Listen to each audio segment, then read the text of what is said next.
Erev Tov, Miami Beach. Chodesh Tov, Chodesh L'Geula. We are in redemptive times. I actually remember Miami Beach as a kid because I had a great aunt and uncle who lived here on one of the canals. Winter vacation coming down from New York City. Used to be down here at Miami Beach every once in a while. Back then, the Jewish community was much smaller, minuscule compared to what it is today. But wonderful being back. So like Rav Shmuley was saying before, I grew up in New York City. Baruch Hashem, I was Zocher. I had the merit of moving to Israel, making Aliyah when I was 16 years old. My wife and I live there today, 4 kids. Our oldest got married first week of the war. That's a half a year ago. He just celebrated half a year anniversary with his wife. After I served in the Army, I served in the Golani Brigade. I ended up moving back here and living in New York City, going to school in New York City, bachelor's and master's degree, and then returned back to Israel. That was like 22 years ago. So during this war, I was called up already October 7th. My son was in the Army. He was in Sayeret Tzanchanim, the paratrooper commando unit, and he knew he was called in immediately to have to go down into Gaza. He's been in and out. My unit is in Judea and Samaria, so I just want to give you a few anecdotes about what's going on with the Jewish people in Israel today, connected to here, and leave with inspiring, I hope you'll be inspired by my uniform.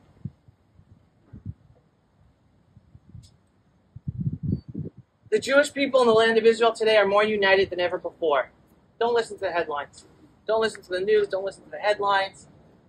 What happened on October 7th was a watershed moment, not just for the Jewish people, not just for the land of Israel, but all of humanity, but specifically for the Jewish people in Israel. It was a wake-up moment, because up until that moment, everyone thought in Israel, well, either you're for peace or you're against peace. Either you're for the settlements in Judea and Samaria, or you're against the settlements in Judea and Samaria. Either you're religious or you're secular. October 7th, our enemies reminded us that they look at us regardless of what our political opinions are, what our religious level is. They're not killing us because of where we live. They're killing us because of who we are, because we're Jews. So right now you have an atmosphere in the land of Israel that despite the headlines and despite little protests here and there, the majority of Am Yisrael is united. And when people ask me, okay, Avi, when is this war going to end? It's not going to end tomorrow.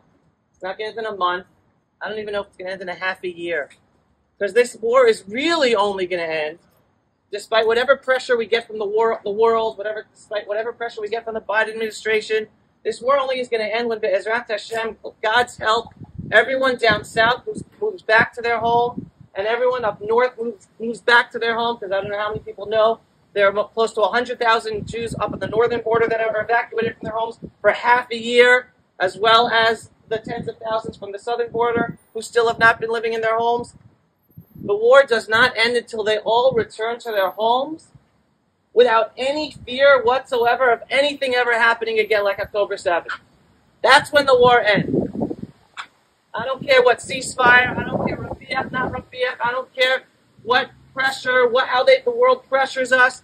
The people in Israel today are united, understanding the war doesn't end until everyone goes home without any fear again. So what I want everyone to know, if nothing else, is one, we are winning, because Am Yisrael as a people, we are at a place where we have never been since the state of Israel was created, if we really think about the feeling in the land today.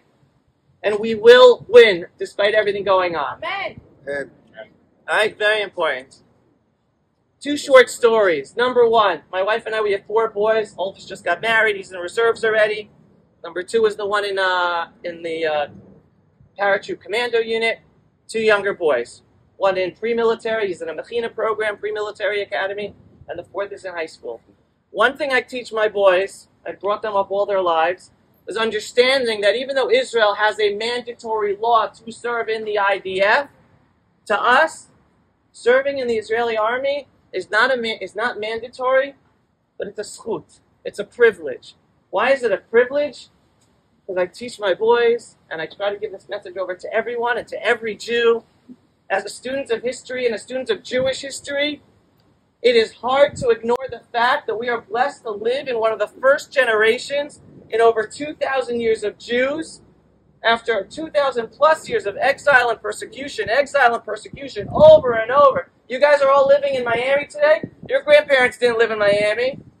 And their grandparents probably didn't even live where their grandparents lived. And their grandparents didn't live where the Jewish people for 2,000 plus years. We are the wandering Jew. And I'm going to tell you something. If you guys think that you living here in Miami, that your grandkids are going to live in Miami, forget about it. That's not history. That's not Jewish history. And you can just see what's going on in America today to know that the America that I grew up in the 70s, 80s, and 90s is not the America that you and your children are going to have. Not even the America you're experiencing now in Miami. Things change. And the Jewish people are always wandering, but we are the first generation to be blessed to live in our ancestral homeland with sovereignty in our ancestral homeland, with all the problems. And I know some of you are Israeli or your parents are Israelis. There are plenty of problems in Israel, but we're not supposed to be living in Israel because it's perfect. We're supposed to be living in Israel because we as Jews are supposed to be there as Jews to make it the Or LaGoyim that it's supposed to be. That's the challenge of being a Jew. And with the privilege of being able to defend ourselves that our grandparents didn't have, that our great-grandparents didn't have, and that Jews for 2,000 years did not have. Hence, regardless if there is a law in Israel to serve, for us, it's a privilege. And my boys are serving, and even though I'm past the age of not having to serve anymore, I continue to serve in my Miluim unit. As long as I give value to my unit, I'm continuing. And it's my mother and my wife, they're like, what the heck are you doing, Avi? You're like an old geezer already. I'm like, you guys know me. I'm not giving up my privilege of being able to serve the Jewish people until I'm no longer of value. Story number 2, more has to do with the information war. All right, and then I'll end with the inspiring thing. I don't want to take too much of your time. There's a program in Israel, in the Israeli army, called the Nativ program. Anyone familiar with the Nativ program? Who? What is it?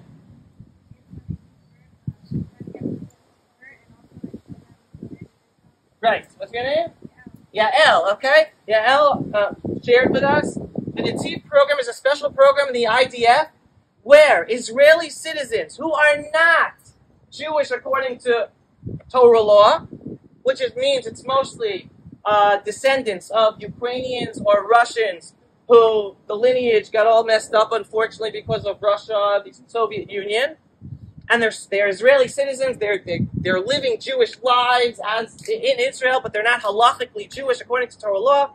So in the army, they can learn about Judaism and go through a conversion process. Not forced.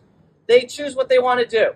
Part of the program is they get to spend a Shabbat at a religious family's house to understand what is this Shabbat thing that Jews do.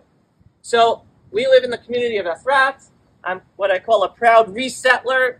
Anyone familiar with the Judean hills? We live overlooking Bethlehem. We see Har HaBayit, the Temple Mount in Jerusalem, from our porch. And every few months, we get to host one of these Nativ programs. And again, usually Russian, Ukrainian, sometimes we have girls, sometimes we have guys. One Shabbat, we have all the guys sitting around the table. I think we had 5 guys that Shabbat. Go around the table, what's your name, where you're from, what's your story?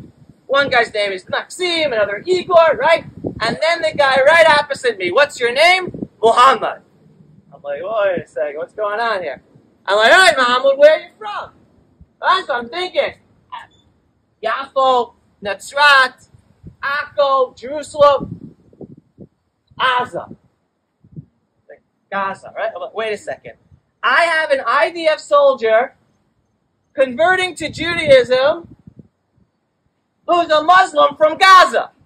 I'm like, what the hell? What's your story? And he tells me the following. His father was an employee for the Palestinian Authority in Gaza in 2005 after Israel unfortunately expelled 10,000 Jews and destroyed 21 Jewish communities and handed it over to the terrorist organization called the PLO, or the Palestinian Authority. 2007, Hamas had a military coup against the Palestinian Authority, literally throwing Palestinian Authority officials off of rooftops to kill them. All right? You want to know why we're not going to have peace with them? It's because they don't even have peace within each other. His father's life was in danger. And he knew Hamas was trouble. So he ended up helping the Israeli army secretly with information about Hamas in Gaza. Israel, the Jewish state of Israel, saw that his life was even in more danger and all of his family's life was in danger. So Israel smuggled the family into Israel and gave them Israeli citizenship as a thank you for his help to Israel. So I'm like, Muhammad, that's an unbelievable story. Well, why serve in the Israeli army? I'm like, you could say thank you to the Jewish state of Israel, saved your life. He goes, you don't understand. Me and all three of my brothers, because they're four brothers, and he's the youngest, all served in the Israeli army because they understood that all their lives they were taught by their Muslim teachers in Gaza that the Jews and the Jewish state of Israel want to kill them and they're evil. And here, it was the Jews who saved their lives from their neighbors, family members, fellow Muslims who wanted to kill them. So we want to say thank you and serve in the Israeli army. All four served in the Israeli army. Then I said, okay, but why convert? You don't have to convert. You know how hard it is to be a Jew? And it's 613 commandments, and we're hated around the world no matter what we do. He goes, you don't understand. All our lives we were taught by our Muslim clerics that Judaism is evil, Judaism is bad, Judaism wants to kill us, and we end up learning that Islam taught us to sanctify death, and Judaism teaches to sanctify life. Me and all three of my older brothers all converted to be Jews. That one little story tells the whole truth about the Middle East and our conflict that you don't hear at all in any of the media sources. Israel is the best country in the Middle East. Woo! The only country where a Sunni Muslim, a Shiite Muslim, a gay Muslim, a female Muslim, an atheist born Muslim can live with freedom and equality together with every Jew, Christian, and minority. And yet we're the ones called apartheid. We're the ones called genocide. We're saving the lives. We're looking after the Arab citizens. Everything you hear in the news is a lie. That one story tells the whole truth. Israel, the Jewish state of Israel, is the solution to the Middle East. It's the solution to peace. And now I want to leave finally with my uniform. Because I'm telling you about the unity of the Jewish people in the land of Israel today, and the fact that many Jews in Israel now understand, and many soldiers now understand, we're being killed because we are Jews. And do you know what the name of the war is according to Hamas? What's the war? What's the name? The Al-Aqsa Flood. They call it the Al-Aqsa Flood. Meaning, Al-Aqsa is Jerusalem, the Temple Mount. They're fighting for Jerusalem. They're not fighting because of Gaza. They're fighting out of a religious conviction to get rid of all of us, out of all of Israel and Jerusalem. And it's waking up the Jews to realize, wait a second, why are they fighting over Jerusalem and we're not? So now you have Israeli soldiers with uniforms. What's on the patch? What's the picture on the patch? The Beit HaMikdash. Now you have Israeli soldiers fighting with patches like the temple and Mashiach and Am Yisrael Chai, because we are owning our Jewish identity once again as a unified people. Despite our religious levels being different, our political levels being different, we are all Jews back in our homeland for our purpose to fulfill ourselves as the Jewish people, which in the end is what? It's also building the Beit HaMikdash. Shalom, everyone. Thanks for having me. A round of applause. Mr. Avi Abelo, thank you so much. Absolutely beautiful. May you go home. May we all go home back to Israel in peace and harmony. May every hostage come home. There should not be a family this Passover by the Seder that doesn't have every single one of their children, their fathers, their mothers, their siblings at the table. Amen. Pulse of Israel, frontline videos from the Holy Land. Support our work by donating today.